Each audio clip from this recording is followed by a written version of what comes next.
Ishte kërcënim për Ramën, Po se kujti drejtoj pastaj... Po sot është e qartë kujti drejtojt kjo, se këtu nuk ve emra, se mund të shkëvën dhe emra konkret. Sot ai është treguar... Po sot ai është në blok... Ai ka folur, në thonë... Këshill bashkiak, qeveri, politikisht korrekt, pra ajo duke një farë mënyrë si një lloj analize editoriali, ku ai jep të shkak pasojën, e kupton për të nxjerrë konkluzionin që gjithë thonë, okay, ky është një persekutim politik. Por është hapi i parë. Dhe ky hapi i parë duhet të hedhim ne skenare ndoshta tani, po aq sa mund të hedhim sepse nuk mund të delirojmë. Ku do ta çojë Erion Veliajin ose çfarë vjen më pas? Se një gjë që më vjen direkt në mendje është për 4 ditë, për 3 ditë, premtën, kemi vendimin e kushtetuesës. Shqyrtimi që mund të jetë vendim atë ditë, ndoshta mund të jetë atë ditë. Me shumë gjas do jetë vendim atë ditë. Se ne kemi parë... Se dim, po. Jo, teorikisht... Normalisht, po. Dhe reagimi Veliaj 3 ditë për para asaj mbledhjet të kushtetuesës, e ka një domethënie. Pra, është një farë mënyrë edhe një lloj presioni ndaj saj. Po, pse spriti vendimin, se mund të... Kjo është një ide, nëse flasim për qendrim politik, mund për shembull të priste vendimin... Sepse ndoshta... Ose seancën, ku ai do të jetë vetë fizikisht. Po e them unë tani, sepse ndoshta e para do t'i kompleksojnë në thonjza së shpal. Një lloj presioni në kuptimin argumentativ, jo presion.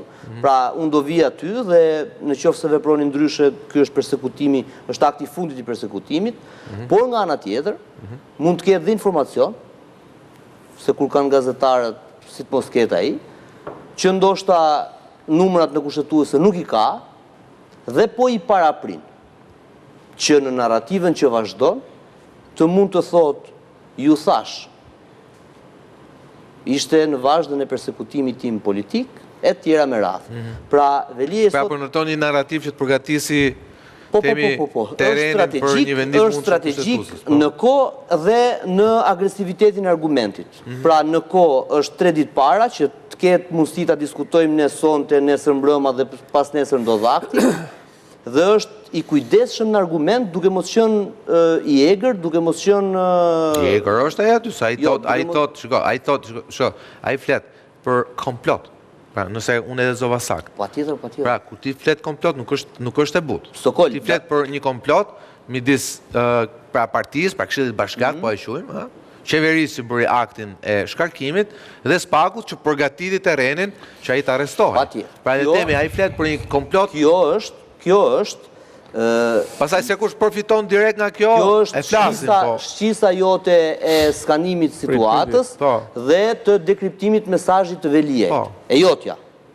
është leximi thjesht. Dakor, po një pjesë skaner, jo MRI, jo rezonancë, skaner. Skaner. Në rezonancë hajde ta fusim. Skaner parë, ajo është tumor. Pastaj është benign, është malinja e ta diskutojmë. Një pjesë e mirë e medias kanë bërë sikur se kanë kuptuar dhe... Unë besoj e kanë lexuar si lajm kronika, ndërkohë që kjo është deklaratë politike. Po dhe publiku gjithashtu. Edhe publiku gjithashtu, se ne jemi ata që e tejçojmë dhe e japim... Kjo s'ka nevojë fare, besoj që unë nuk bëra një interpretim të leximit thjesht. Ai ta thot vetë në titull. Te thot titull, persekutimi politik i Veliaj. Tani, Selbi është si do përdori Veliaj datën 31.